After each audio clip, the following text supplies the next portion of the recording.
Thanks very much, Lou. Before I start, I just have to make a comment about something that happened before lunch. I recommend to you a text called Poston and Tilley, two British statisticians who proposed some alternative study designs. Trouble with randomized trials is that they control out context purposefully. But so much of what you're doing in operations is completely context specific. They propose a series of what they call CMO designs. I highly recommend them to you. In direct parallel with that, David Eddy published a text called Meta-Analysis by the Confidence Profile Method, in which he identified the major elements that make up a randomized controlled trial and came up with mathematical ways of evaluating each within the context of a study. It gives you a confidence profile for the results of a trial. I think of it as a direct mathematical assessment of internal validity. The fascinating thing is when you apply that, you'll find that some strong CMO designs, that's saying a lot actually, have better internal validity than a traditional randomized controlled trial. Better scientific validity than a traditional RCT. And we need to be much more sophisticated in how we think about these designs, frankly, as we move ahead. Some of those designs we would call quasi-experimental. But again, that's a discussion for another whole day probably. Well, with that, I hope to cover three very rapid things: a method, then a system, and then a learning healthcare system. One of my problems, I listened to the conversation this morning from Geisinger, from Cincinnati Children's, from others. So much of what I'm going to say has already been covered. So I'm going to go through fast and try to just pick up some high points. The method happened for us way back in 1991. We're running a big RCT around something called acute respiratory distress syndrome. Many of you have heard this before. We found huge variation in the control arm of the trial around how academic intensive is set ventilators, something that had never been examined to that point. We knew that we needed a protocol. We'd been studying variation in healthcare, though, and understood some of the limitations to protocol design. Just a short list that, again, is worth a full day. We have evidence for best practice about 15 to 25% of the time on average. It varies depending upon specific condition. It can be close to zero up to about 40 or 50%. I mean, that's when I accept level 3 evidence, which is expert consensus opinion. So very, very soft evidentiary foundation, but still nearly never have good evidence on a broad scale. The rate of production of new knowledge exceeds the capacity of the unaided expert mind, to quote David Eddy, which is a major source of variation in practice. There's far more than any single human mind. I don't care how smart you are. I don't care how well trained you are. I don't care how dedicated you are, how tightly focused you are within a specialty. You're still going to have trouble staying current, given the rate of production of new knowledge. 2009, just under 30,000 randomized controlled trials published in a single year. 75 trials and 11 systematic reviews per day came out during that year. Well, just to give you a feel for it. Eddy and others, Jonathan Lomas up in Canada, demonstrated that expert consensus is unreliable. If you ask a group of respected authorities about measurable factors, you'll get basically full range, close to 0 to 100%, no discernible pattern of response. Lomas showed that if you ask them about measurable rates where you have the measures, we tend to grossly misestimate the rates if it's based upon subjective recall, and we tend to be very highly biased as experts. There's a literature that came out in the 90s primarily when guidelines were first introduced that demonstrates that guidelines don't guide practice. That if you publish guidelines, you run everybody through grand rounds, full academic detailing, that the physicians will say it was useful. They'll tell you that they've changed their practice. The problem comes when you measure whether they changed their practice, and they don't. So it's not a reliable tool. And finally, I won't go into it, but there's a pretty good evidence base that says that you can't write a guideline that perfectly fits any patient. Any of us who are clinical know this. Every patient's a little bit different, and you have to adjust to that as you go. Well, that became the basis for Allen's approach. It's technically a form of lean. It's called mass customization. It is not new to medicine. This was how I was trained as a surgical resident, these many years ago. But that's an argument for another day as well. Basic short version.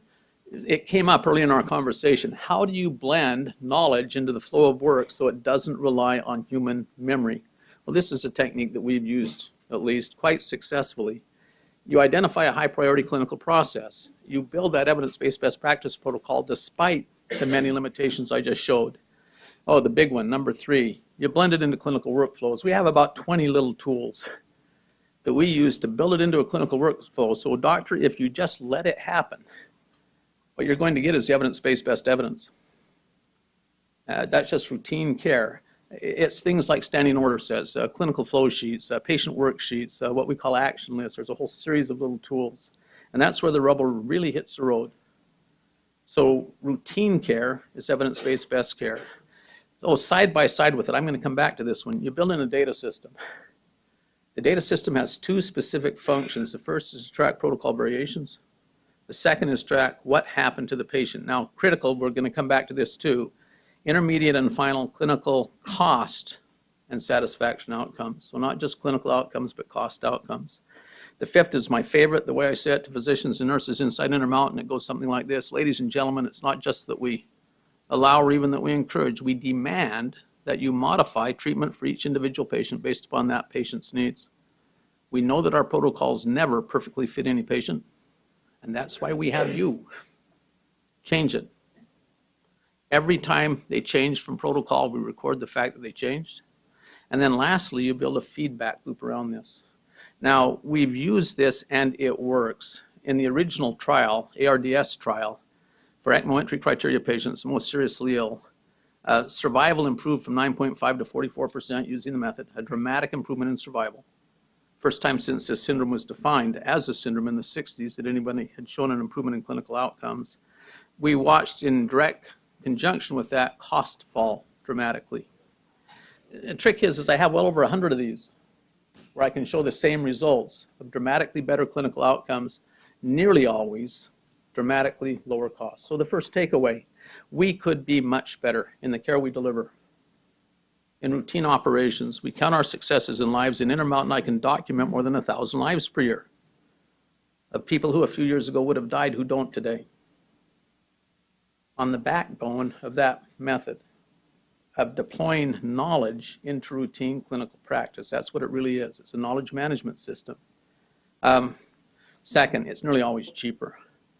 I can document more than $350 million per year in cost savings to the Intermountain system, which is a dramatic return on investment for the effort. In fact, within Intermountain, I'm willing to be held accountable only on cost outcomes within this setting. Well, what happened next, we used that as a foundation and decided to make clinical quality our core business strategy. Key process analysis. A process is a way that a patient experiences care. Among more than 1,400 clinical processes, we identified 104 of them. 42 outpatient, 62 inpatient, accounted for about 95% of all the care we delivered. Once we knew what they were in size order, we went in and built out the data systems. Now this is going to be a big one. We had some of the finest data systems in the world. The original, widely used DMR, still have that today, moving ahead. I had full activity-based costing since 1983. I could measure cost accurately. All of the other things that people routinely use. Yeah. Despite that, when we applied a rigorous method to figure out what we needed to manage those care processes, we were typically missing 30 to 50% of the necessary data. This is a general truth. The data systems we are using are not properly designed to the task. And if we fail to address this issue, this effort will probably fail. Would be the argument behind this, at least. I need to come back to that one in just a moment.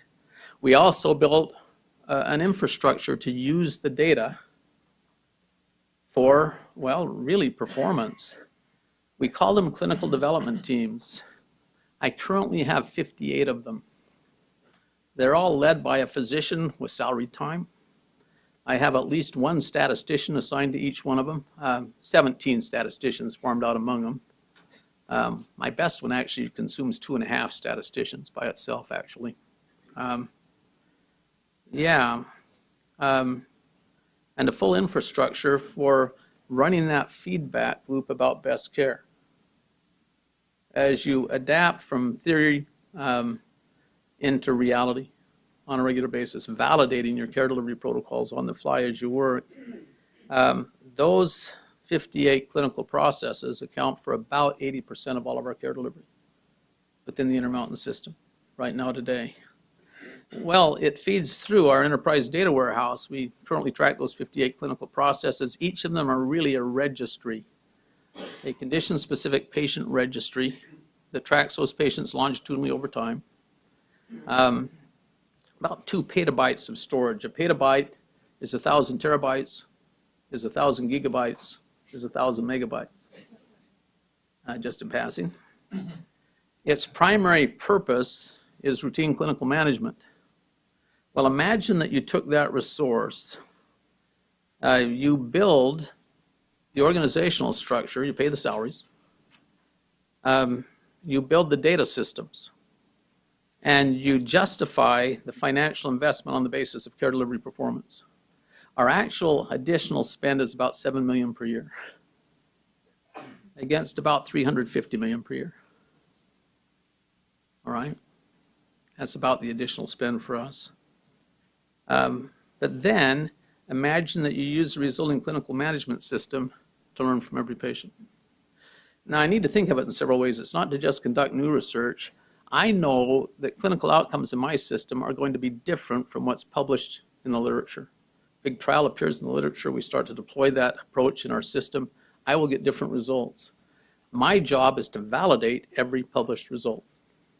My job is to make sure that my physicians and nurses can say to a patient, in our hands, this is what you will get if we pursue this particular clinical course. That's true transparency, just in passing, right there, you see. And then my job is to make sure we do it in the most efficient way possible. The best medical result at the lowest necessary cost, our mission statement, if you see that idea. Well, yeah, the other thing that we did that was very, very useful, we divided our clinical research efforts into 5 levels. Level 1 research has a relatively rapid impact on care delivery performance, as measured in patient, clinical, and cost outcomes. This is the area where I can justify spending Intermountain's patient care dollars. It's the only area where I can. You call it level 1 research. That means the organization sets the research priorities in that category. That means no external funding. This is entirely an internal operational issue. And I have to fairly vigorously defend that. The problem is if you get the system set up, you start to attract some fairly serious external research money, but no soft money. It's the principle within that category. If we get external research money to pay us for something that we do anyway, icing on the cake, extra credit for the team. Bert Zimmerly, our CFO, celebrates the extra contribution to his bottom line. All right? This is operations all the way. We also support traditional investigator-initiated research in the standard academic model. It's grant-funded. Oh, the thing with Category 1, it's not investigator-initiated. It's set by those development teams saying, what's our next best question to better advance our care delivery performance? And so investigators who are engaged in this work for the group. Their agenda is set by the group, and frankly, if they have something that they want to propose, that's good, but they have to convince their colleagues that it ought to be Intermountain's internal priority. Funny thing with this that you need to understand, one way that I take credit with Intermountain senior management is by what I turn down. And if somebody proposes a major research project with significant funding, and it's not on our list of internal priorities, where it would come into conflict with our priorities, I don't let it happen. I will stop it from coming into Intermountain if it's not on our priority list. It's not just the money, it's the intellectual capital, it's the time and attention that you're able to bring to bear. You should try to drive real care delivery performance, you see. Then it goes on down the list. Just to give you an idea of how it works, last year my best clinical development team published 23 peer-reviewed articles in literature, level 1 research. That was one of my 58 teams. It happens to be the best one. Bob Christensen, McKay Hospital in Ogden, Utah, community hospital, big tertiary. He's over our NICUs across our entire system. So he's driving several thousand patients per year through a standardized set of protocols that describe NICU medicine. 4 big NICUs across our system. Don LePay always fights with me when I say that Bob outperformed him. The trouble is in cardiovascular, he's got 3 development teams for 64 peer-reviewed articles, 67 abstracts, 15 other academic productions that would have counted toward tenure for someone. Most fascinating thing, at the ACC meetings, American College of Cardiology, just a couple of weeks ago, We presented 16 papers out of a community health system. The closest competitor presented 2, a traditional academic program. What I am showing you is that we're outperforming most academic institutions in terms of research production, just in passing. My goal, sometime before I quit, I think Intermountain ought to be able to publish 1,000 studies in a single year. If I get the rest of my clinical development teams all the way up on scale, we are funding researchers to put into the teams, usually quarter-time clinicians who want to do research, funded into clinical development teams. We can justify it purely on our financial performance, if you see the idea. What I'm describing is the infrastructure that lies behind it, the thinking that lies behind it. So just 3 ideas as I close down. Factors for sustainability, at least for discussion. Number 1, make the business case. That means you're going to have to explicitly track cost outcomes in every study that you perform. One of the real advantages I have in Intermountain is since 1983, they've had activity-based costing in place. I get the cost data for free at a patient level accurately for every patient. Absolutely essential. You align it to your internal improvement priorities just in passing. Embed your data collection into the workflow. That's what I was showing you back there, where we build it into the workflow. There is a method for figuring out what you track. I personally learned it with Beth McGlynn, Chris Cassell, when we were on the Strategic Framework Board at the NQF. There's an evidence base behind it. There are different methods of designing these, but this turns out to be absolutely critical from an operational standpoint and from a research standpoint. Then it's just realizing that operations research and care delivery is really health services research. So part of my job is to make sure that our senior management understands this is not grant funded. This is routine operations. If we get external money, that's all well and good, but no soft money. So with that, thanks, and on to the next.